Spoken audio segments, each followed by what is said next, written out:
Should INEOS be getting Joel Glazer more involved, or in fact too involved in the decision-making over Ten Hag's future? Ten Hag's sources have spoken out about his frustration due to basically not being given an answer. The season review is going on, and we've got some updates on that Ten Hag's future, as well as transfer news update on Tosin, Branthwaite, Martial leaving, and more. So please do hit that like button. Give me 10 minutes of your time to get through all the latest Manchester United news today. And of course, let me know your thoughts in the comment and subscribe if you're new. So let's start with this story, which has come from the very, very credible Simon Stone, which I do not like one bit. Do not let Joel Glazer have any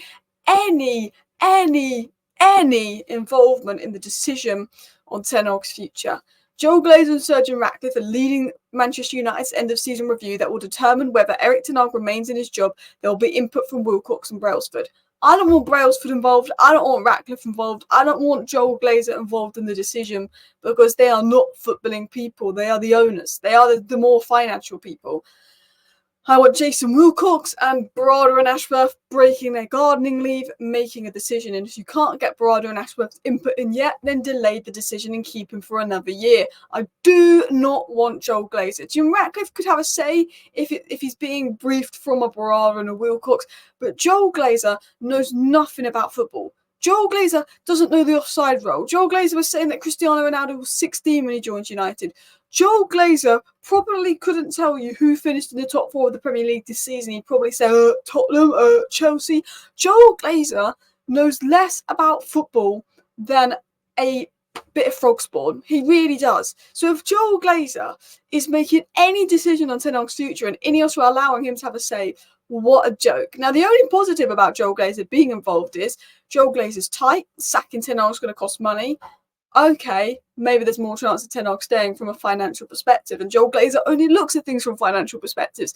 But I tell you what, INEOS, you cannot let Joel Glazer and non-footballing people be involved in making a decision this big. You cannot. You just can't. And I tell you what, the sooner that ratty Abraham ponytail and Joel Glazer are out of this club, the better. The absolute better. Now, I could rant about Joel Glazer for about an hour, and I'm not going to do that because I've done that a lot.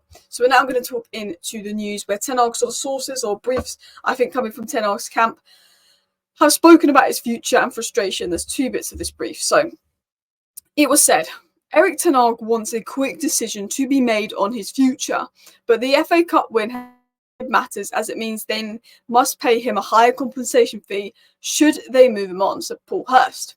Erik Ten Hag is worried that he will be sacked this summer and is wanting to know where he stands so he can either start planning for Manchester United next season or look at other jobs, because Ten Hag could walk into another job. He's won 2 trophies in 2 years with a dead Man United side with a lot of injuries. He could walk into another job, especially when you're seeing Maresca and company being given jobs like that. The manager market is crazy at the moment. It was said Erik Ten Hag wants Manchester United to make a swift decision on his future, but the club's FA Cup triumph may have complicated matters, as it means they must pay him a higher compensation fee, as said by Paul Hurst. It was then said that Manchester United sources say there's no guarantee that the end-of-season review will be completed this week. There's a possibility of Ten Hag keeping his job has increased slightly as a result of winning the FA Cup, and INEOS are aware of the groundswell support of Ten Hag from fans to stay in charge for a third year of his contract as well, and have not ruled out keeping him.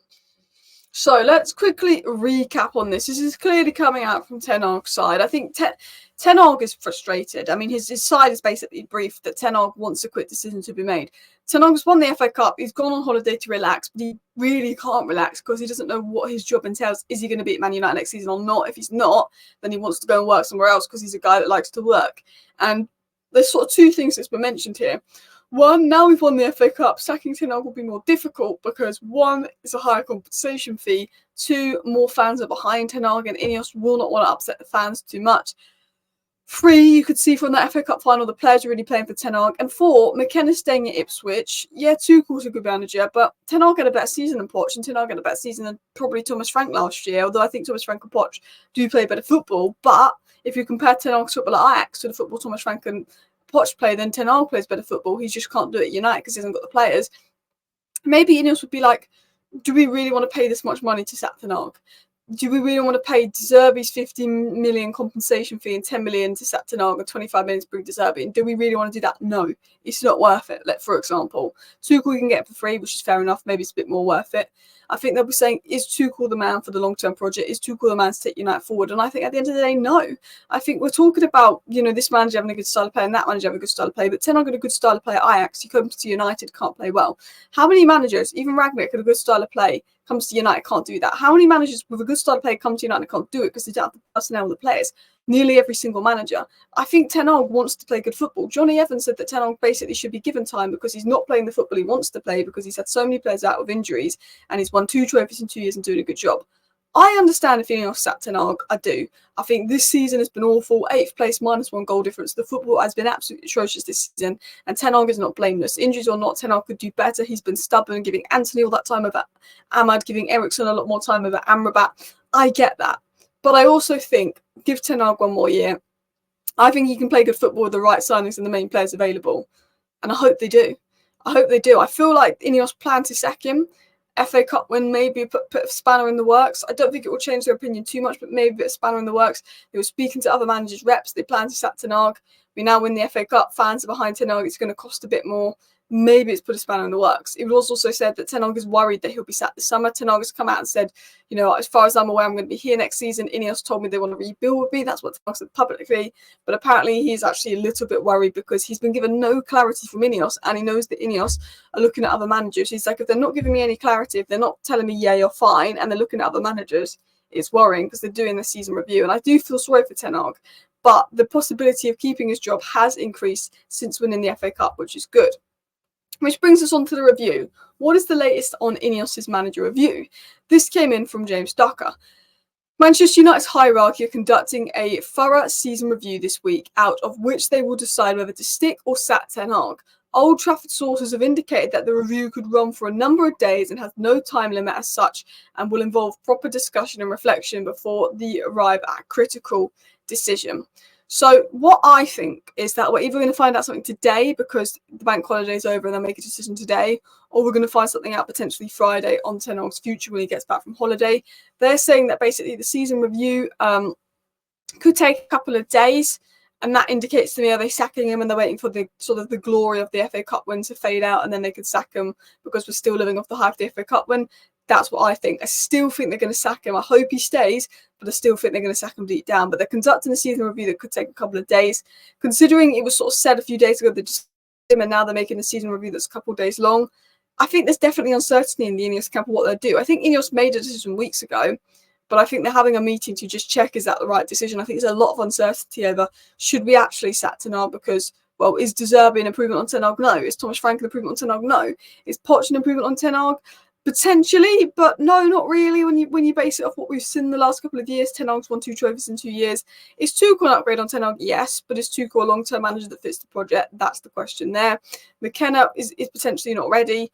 Do you want to sack a manager? I know he's had a bad season. I know the football's been dreadful, but do you want to sack a manager that fans want, the players want? I think there'll be a lot of questions asked. Let me know your thoughts down below. I'd like Ten Hag to stay. I will be upset if he's sacked, but I can also understand if they do choose to sack Ten Hag, because how many times have we watched crap football this season? The Crystal Palace game, the Fulham game, the Bournemouth game, where I thought, wow, I have questioned Ten Hag. Someone that's been at Ten Hag in this whole time, there's been times where I have questioned Ten Hag, because there's been a few games where I think the players have given 100%. Not Crystal Palace, the players did not try. And the tactics have been bad, and we get out-tacticked by worse teams. And I have had concerns about Ten Hag, but I just think I think he's done enough to be given a 3rd year. Turkey got given an extra year because he won the FA Cup and the rest is history. I think Ten Hag's done enough to be given a 3rd year. I think in the circumstances of what goes on at United, in the past, maybe I'd have said sack Ten Hag, he finished 8th, not good enough. But when you look at Man United sacking managers every 2 years for the last 10 years, we've realised that actually it doesn't seem to do anything. So that's another reason, again, why I'd like Ten Hag to be given a 3rd year. Which brings me into the final story, transfers. It's really important that we replace Varane, and Tosin and Branthwaite are 2 options. Now, they're not standout options for me. There's better options out there to replace Varane. But it was said that Chelsea have offered a contract to Tosin Adebaro, who's been linked to United and Newcastle. It'll be interesting to see what happens with him. We do want him, but we're not seemingly going for him. I think he'll go Newcastle. And was also said that Everton will demand 60 million for Branthwaite, but United are hoping to strike a deal, 80 million for Branthwaite, but United are hoping to strike a deal at 60 million. It's been said that Jim Ratcliffe wants to make it clear to Everton that if Braithwaite goes over 55-60 million, he will walk away. He will not ever play for the player, who is a Man United priority. Braithwaite is a Manchester United priority, and it's definitely one to watch. We really do like Braithwaite and Tolibo and Tossin. They're the three centre-backs we like the most. But listen, people, that is all your latest Manchester United news, rounded up in 10 minutes for you guys. Please do hit the like button on the way out, and subscribe down below if you're new. I will be back live about 4 or 5 p.m. with all the latest United news. If any breaking news comes out, I'll update you guys on that. Bye.